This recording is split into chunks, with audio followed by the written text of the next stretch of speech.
Hi, and welcome to Infertility Dialogues. I'm Supriya, and this series is my attempt to start conversations around the taboo topic of infertility. In the previous videos, I have talked about what is infertility, when you figure out when you need to go to a doctor, is egg freezing a good idea, and some of the assisted reproduction technologies that are available. In today's video, we are going to be talking about the 2-week wait, what is it, and how to stay safe during this period. So a 2-week wait begins after your embryo transfer, from the day of your embryo transfer till 15 days after, when you will be doing your pregnancy test. So some of you might have done a IVF cycle before, and you know that a 2-week wait period is really difficult to get through. And for those who are just going to begin your assisted reproduction journey, let me tell you, these are the most important 2 weeks of the entire cycle and the most difficult ones. And there's not even any surgical procedure happening during this time. All you're doing in the 2-week wait period is just taking some hormones to sustain a pregnancy. Now these could be injections or these could be vaginal suppositories, but there's no other procedure involved. All you have to do is wait, and that's why it's so difficult. Most doctors recommend that you don't do any pregnancy test during this time period, but trust me, all of us who've gone through it have done it. The only point is that the test is not going to give you any reliable result. So how a pregnancy test happens is that the test measures the level of beta-HCG in your system. And most of us who've gone through an embryo transfer already have that beta-HCG in our system from the injection that we were given during the egg retrieval cycle. And even if you take a pregnancy test during this time frame, the result is skewed because of those beta-HCG levels in your system.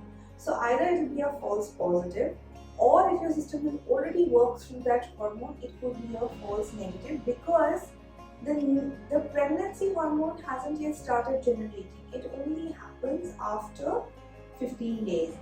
Even then, the home pregnancy test kits that you get in the market are not sensitive enough to measure that level of beta-HCG in your system, and which is why I'm saying it could be a false negative as well. So the test that you take after those 2 weeks is a blood-based beta-HCG test, where they will take your blood sample and then measure the level of beta-HCG, and the range is between, if it's over 100, that means it's a positive test. So the biggest issue with 2-week wait is that you're waiting, you're taking these pregnancy tests results that are completely confusing you. You're also a part of these infertility forums where you're posting these test results often, where you're experiencing certain symptoms which may or may not be pregnancy symptoms, and you're completely confused, right? You have this hope that is building up that yes, this is going to work, but you don't want to hope too soon.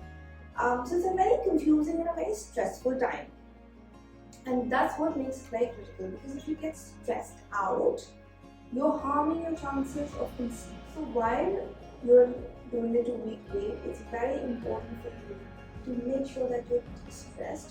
Your doctor may have given you certain precautions to follow, and again, I'm going to give you a disclaimer that I'm not a medical practitioner, so whatever I'm sharing is based on my experience. Definitely follow your doctor's advice, or check with your doctor before you do anything new during this time frame. But for some of us, the doctors have given certain things that you can and cannot do. Maybe don't lift heavy weights, don't eat pineapple, and other instructions that could be customized to your specific condition. So make sure that you follow those instructions, but don't stress about it. It's a very good idea to take up meditation. And trust me, it helps. Even if you're not religious, it's good to just breathe. So take out those 10 minutes, that half an hour, and just do breathing exercises. They're going to calm you down. They're going to bring you this whole new level of peace to go through the day and go through these 15-day time frame, which is a very difficult thing to do. The next thing is to continue going through your day as if nothing has changed. And I know it's very difficult to do. But the more you keep busy, the more you will stop thinking about what's happening inside your body. And that's okay, because you can even honestly jump around, and it's specifically advised not to. Since normally if you're pregnant, you wouldn't even know for a month that you're pregnant or not, and for some people it's even longer, right?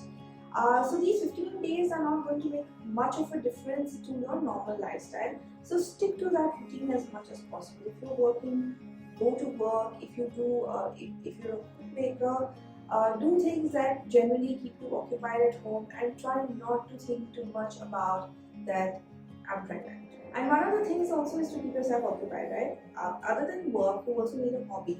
So you wouldn't, of course, probably be going to the gym at this point in time, but maybe read a book, watch a movie, play board games, get your partner to go out with you and maybe have a nice dinner. Something that keeps your mind off just thinking about this one thing. The doctors, of course, tell you not to have sex for these 15 days that you're waiting for the pregnancy test results, but there are definitely other couple of things that you can find and do.